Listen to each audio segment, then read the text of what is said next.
మేము కొద్దిపాటి వారమే, నీవే మాకు దిక్కయ్యా అంటే దేవుడు ఖచ్చితంగా తోడుంటాడండి. ఈరోజు నీ పరిస్థితి కొద్దిపాటి పరిస్థితి అవ్వచ్చు, నీ యొక్క జీవితము చితికిపోయిన జీవితం అవ్వచ్చు, నీవు మహా అప్పులలో కూరుకొని పోయి ఉండొచ్చు.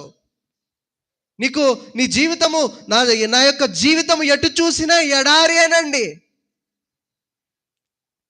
నా జీవితము మోడు బారిన మోడు వంటిది, చిగురింపు లేదు అనేసి నీవు ఈ రాత్రి కాలమున ఈ మాటలు వింటున్నావేమో ప్రియ దైవ జనాంగమా. ప్రభు వైపు తిరిగి నీవే మాకు దిక్కయ్యా, నీ వైపే మేము చూస్తా ఉన్నాము అనేసి దేవుని వైపు తిరిగి ప్రార్థన చేస్తే దేవుడు ఖచ్చితముగా న్యాయం తీరుస్తాడండి, కార్యము జరిగిస్తాడు. మనల్ని మనము పరిశీలన చేసుకోవాలి. ఏ పాటి ఈ యొక్క జీవితంలో ఎలా జీవిస్తున్నామనేసి మనల్ని మనము పరిశీలన చేసుకోవాలి. ఇక్కడ రాజయ్యుండి కూడా యెహోషాపాతు తన సొంత బలాన్ని నమ్ముకోలేదు, దేవుని వైపు చూశాడు. మనకు సమస్యలు ఎదురైనప్పుడు మన జ్ఞానము కంటే దేవుని సహాయము ముఖ్యమని దేవుని వైపే నీవే మాకు దిక్కయ్యా అనేసి రాజంతటి స్థాయిలో ఉండి కూడా తనని తాను తగ్గించుకొని దేవుని వైపు మోకాళ్ళుని ప్రార్థన చేశాడు.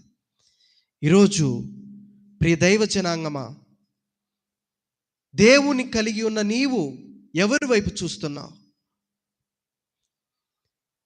నీలో యెహోషాపాతు వంటి తగ్గింపు నీలో ఉన్నదా?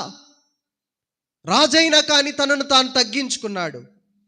తన ప్రజల కోసము, తన ప్రజలు బాగుగా ఉండాలని, ఏ ఒక్కరు నశింపు అవ్వడము తనకిష్టము లేక దేవుని వైపు చూశాడు. మరి ఆ రాజుని బట్టి మనల్ని మనం పరిశీలన చేసుకుంటే మనం ఏ రీతిగా దేవుని దగ్గర ఉన్నాం? యెహోషాపాతు లాంటి తగ్గింపు మనలో ఉన్నదా? ఎవరు నశించిపోకూడదు అనేసి కుటుంబం కోసము ప్రార్థన చేసే ఆ యొక్క ఓర్పు, ఓపిక, సహనము ఉన్నదా? దేవుని దగ్గర కనిపెట్టుకునే నీవే మాకు దిక్కయ్యా, బిడ్డల్ని మీ చేతికి అప్పగిస్తున్నాను, నా యొక్క ప్రతికూలతల్ని నీ చేతికి అప్పగిస్తున్నాను అని ప్రార్థన చేసే తగ్గింపు మనకున్నదా అనేసి ఈ రాత్రికాల సమయంలో మనల్ని మనం పరిశీలన చేసుకోవాలండి.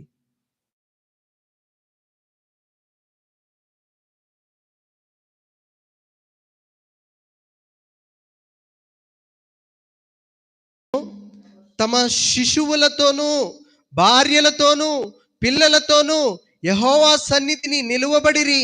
అప్పుడు మతన్యాకు పుట్టిన యెహీయేలు కుమారుడైన బెనాయాకు జననమైన జకర్యా కుమారుడును, ఆసాపు సంతతి వాడును, లేవీయుడనగు